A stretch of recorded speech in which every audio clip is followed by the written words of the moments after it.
guys, it's Kaya here, and in this episode, I want to talk about working from coffee shops, the pros and cons of that, why I like to go work from coffee shops, and the etiquettes of working from a coffee shop. That's an important one.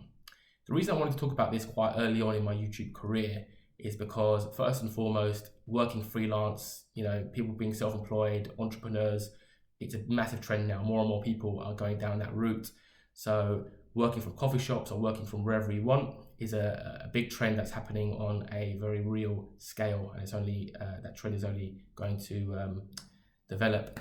So I want to talk about that. I also want to talk about the fact that people in my personal life actually ask me quite regularly, why do you work from a coffee shop? What's the benefit there? I mean, they'll call me on my mobile and they'll hear the noise in the background and the busyness, and I'll say, how can you work in that with that racket? Like, what's going on? Why do you choose to go there? So I want to talk about this. I myself personally have been working freelance / self-employed for the last 5 years, coming up to 5 years now. So in those first few years, I was very happy sitting at home in my office / bedroom and just working and never going out to any coffee shops or any libraries. I would maybe go to them once a month, if that. And I was very happy just to sit at home and in the silence and just get on with my stuff, and that would be fine. But as I've grown slightly older, I've sort of started, it got a bit, not boring. I'm at home right now, doing some work from home today, but I like to mix it up a bit more. So I started going to some coffee shops, and it's grown on me, really grown on me, to the point where I now prefer the background noise of a coffee shop to the silence of my home. It just makes me feel a bit more alive, makes me feel a bit more involved in my work, makes everything feel a bit more real. I don't know if that makes much sense, but there you go, it comes to my mind.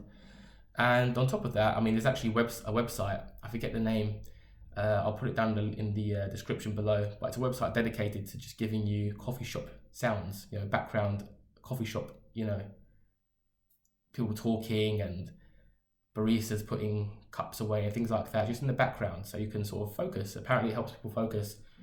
Makes sense to me, it helps me focus, so I can't be the only one if there's websites out there dedicated to doing it. So there you go. I want to talk about the etiquettes of going to a coffee shop, to work in a coffee shop. If you haven't done it before, if you're new to doing it, or even if you're not, there's probably a few things that you are doing or aren't doing that you should or shouldn't do. So over the couple of years of experience I've got working in coffee shops, I want to sort of share that with you. First and foremost, I would say go to the big brands. I wouldn't recommend going to your local coffee shop, the small, just owned by a local businessman. And the reason being, not to not support your local business. You should go to them every now and again, especially on a leisurely level. Let's support the local businesses, guys. But when you want to go there and work for about 6 hours at a coffee shop, and that's what I do, you don't want to have this, you don't want to feel like you have to buy a new coffee or a new muffin or cookie every hour or so, every 2 hours or so, because in smaller coffee shops, you will feel that burden. After an hour or two goes past and you're sitting there with your empty coffee cup, you'll start to feel the eyes of the owner on you, especially if they get a bit busy. They want you to buy something, and that's only fair. So if you go and work in a small shop like that, you should buy something every couple of hours at least, a coffee or a muffin or whatever. And that's part of the etiquettes of being in a small coffee shop, in my opinion. So the best way to avoid that, because those costs will stack up. You can easily go and spend about, in London, if you're buying once every 2 hours, you can easily spend about £15 and just drink coffee all day. And that's not lunch either. So for me, the solution is to stick to Starbucks, Costa, and you're just far less likely to feel that burden to buy all the time. Again, you shouldn't take the absolute P. You should buy every now and again, but it's a lot easier to go in and buy 1 cup of, a cappuccino or whatever you want, and sit down for a few hours and not feel the pressure to buy again. So that's one thing that I recommend. The next thing I recommend is, if you do go to those smaller coffee shops, I recommend helping them out by, first and foremost, making friends with them. And that actually goes for both bigger brands and smaller brands. Making friends with the owner, their manager in there, get them on a first name basis. They may even throw you a free coffee every now and again. Unlikely, it hasn't happened to me yet, but you never know. But there you go, make friends with them, make them feel like, you're not there just to take advantage of them with free Wi-Fi. You're there to sort of provide them value by, smiling and giving them a friendly face as well. Also, if it's a smaller place, again, show digital support. So ask them, are you on Instagram? Are you on Facebook? Are you on Twitter, Snapchat? I'll follow you and I'll share you. And that'll be another way for them to sort of see that you're not just there to, you know, scrounge off their Wi-Fi. And that's a good way to make a new friend as well.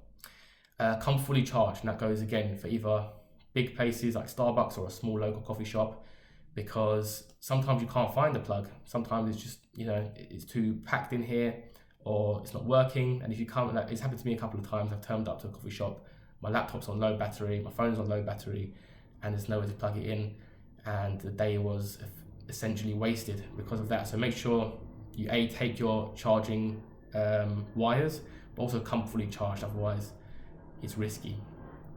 Calls, if you need to take calls, this one's a tricky one because I personally don't take many phone calls, and if I do, I make sure they're scheduled at a time where I can take them at home.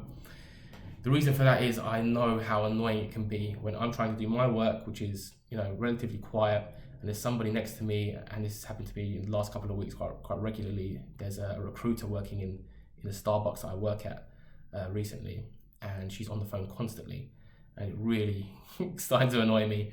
So that's the one thing that I would say. If you get regular calls, try to keep them quiet. Try to take them outside of the coffee shop if it's a nice day. Otherwise, you know, it may just not be for you, the coffee shop, because it really is annoying. You know, try and keep it quiet, man. That's what I'm saying. Be social. That's the next tip. Probably my last tip as well. Be social. Like I said, make friends with the manager, but also be social with everybody else. That you don't want to be that guy in the corner of the coffee shop who, you know, just seems annoyed by everybody else's presence. You know, the whole point is you're there for that background noise, that social atmosphere, that friendly atmosphere. That's going to hopefully get you to focus on your work.